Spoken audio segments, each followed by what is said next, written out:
Hi guys, so today I'm just going to be showing you how to replace your brake line fittings whilst the hard line is still on the car. This way you don't have to take it off and faff about with more crappy rusty fittings and stuff, because every single brake line on this car is rusty. This is the last one, but I thought I'd do a little video to show you a little hack, not a hack but just saving some time if you need to drive the car the next day. This will get you to do that. So as you can see, this rubber line is quite old. This is on a 20-year-old car, and difficult to see here, but there we go. Some of the copper line is still inside this this rubber hose.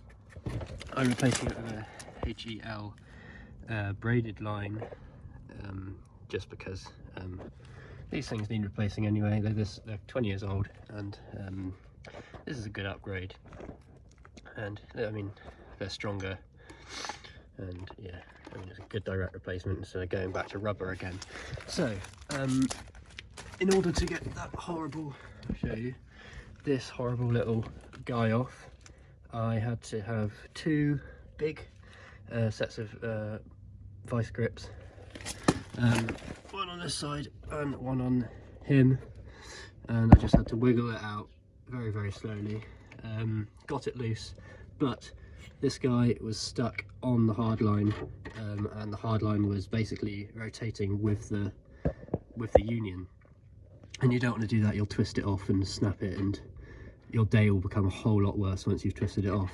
You'll have a shorter line, and yeah, you won't be able to do much else with it. So yeah, if your line becomes too short, you won't be able to replace it whilst it's on the car, and you have to take the entire line off or make a new one, which that's not fun. So let's show you how to do this. So the first step is to cut the old line off. If there's enough room to slip the old brake union back, you can use one of these. It's an adjustable little cutting tool. You can buy it from Halfords, or just get it online. And basically you just tighten it up, rotate it around the hard line, and keep tightening it until basically the hard line drops off. Yeah, it's a pretty good little thing. I quite like using it, but I could not remove the this guy for the life of me, so unfortunately I had to use a little saw. But I mean, I didn't do too bad of a job of getting a neat looking end. God, it's difficult to show you, this camera's not good at focusing, but yeah, I mean, you can see there, it's not so bad. I like to just use a drill just to tidy it up, put it inside the line. That's a 2mm drill bit inside the 3/16 line. Just go around the edge. Fluid's constantly coming out of this thing anyway, so all the shavings and stuff just get pushed back out. It's not ideal, but what else can you do? They're tiny little bits of copper that will just come out when you bleed the brakes anyway, so I'm not too bothered. Okay, so the next step is to find the correct fitting size, like union for it, or connector, whatever you want to call it. So in this box, I got it from Euro Car Parts of all places, what the hell, but these fit perfectly. M10 by 1. Look, can you see on the camera? Oh, there we are. They are almost identical. Yeah, I think they're good enough. Okay, so the next step is to get this tool out. It's called a flaring toolkit, and pretty obvious by the name. What it's used for is flaring brake lines and fuel lines. So in this kit you get the different fittings for putting in the lines, the flaring tool itself, which helps create your seal in the system, and then the housing that you use to put it all together with. So I'll just give you a quick demonstration with this random bit of brake line I've got lying about that I've already done a test on.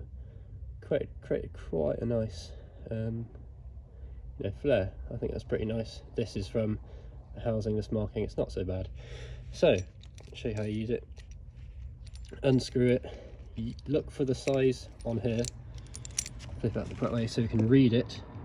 We are looking for the 3/16, so because that is the size of the brake line we are fitting. You'll be able to see what size it is, but pretty commonly 3/16 is the size. So what you do, get your tool, put the brake line that you've got, you know, spare, this is the spare one, but you put it on the car, get the 3/16 fitting, offer it up to the side of this and push your fitting through, your brake line through, so that it's about the same height as this big part. Then tighten these butterfly or wing nuts, whatever you want to call them, down as tight as you can, because you do not want this little bit moving. So let's just do that. Right, he's proper tight, he's not moving anywhere, can't get him to move. Put this boy in the end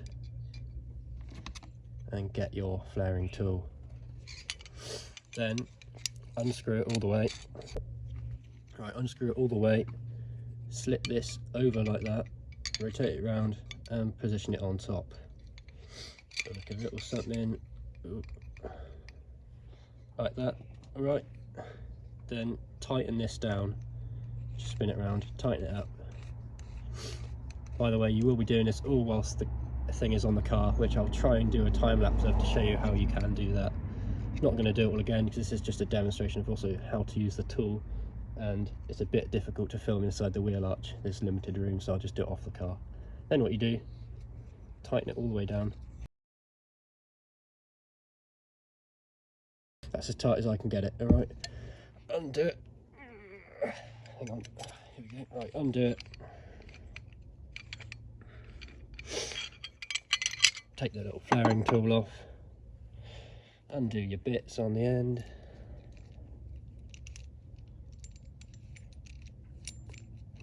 Come on. Separate your tool. Come on. The line does get stuck in it, it's just a cheap tool. But, right, just undo it a bit more. Okay, which side was it? There we go. He's not perfect by any means, but if you can get this result out of it, this is just a quick demonstration, but if you can get this result out of it, you'll be able to seal up your brake lines while still on the car, no trouble. Alright, I mean, this is just a rush job, show you how to do it on the camera quickly. But yeah, I'm going to do this on my own car now, and I'll let you know how it goes. Right, I shouldn't have to say this, because, well, common sense, but put the union or fitting on the line before you do the flaring on it, alright? Because you're going to flare it and not be able to put it on, so don't forget that. Everybody forgets it. Just, yeah, do that. Right, my phone ran out of battery, and I wanted to crack on and make sure I could do this all before it got dark, so I went and finished it, and as we can see, the new union, I'll try and get it to focus a bit, the new fitting and the same old line are in there, along with the new braided line, HEL one that I was talking about earlier. Nice fitting there. I don't think that will corrode anytime soon. And yeah, I just wanted to prove that it could be done. I didn't want to mess about making new brake lines. I don't have the time for that. Normally I would put a smear of copper grease on the end of this one, not the end but like on the thread. But since installing the coilovers at university, I've left all the copper grease and stuff like that up there. So I've got a bit of WD-40, so I'll probably just spray a bit of that on it. But yeah, I mean, aside from that, ooh, things coming out, that's brilliant.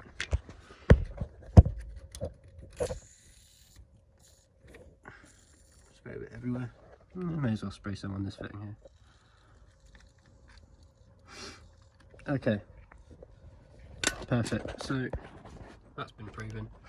I'll bleed the brakes up and let you know how the braided lines feel. I did the braided lines on the front of the car last Wednesday, so it's been 6 days and now I've put the rears on.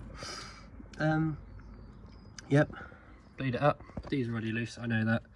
These are refurbished calipers from last year, so I think we'll be fine. I'll let you know how it goes. Yep, it's getting a bit dark now, but just as a bit of an extra, here's the other line I did earlier. Lovely fittings and stuff. and now we're going to bleed the brakes. Okay, so it's dark, not good, but I've just finished bleeding the brakes. Got my mum to sit in the car and I told her what to do. As we can see, no leaks there.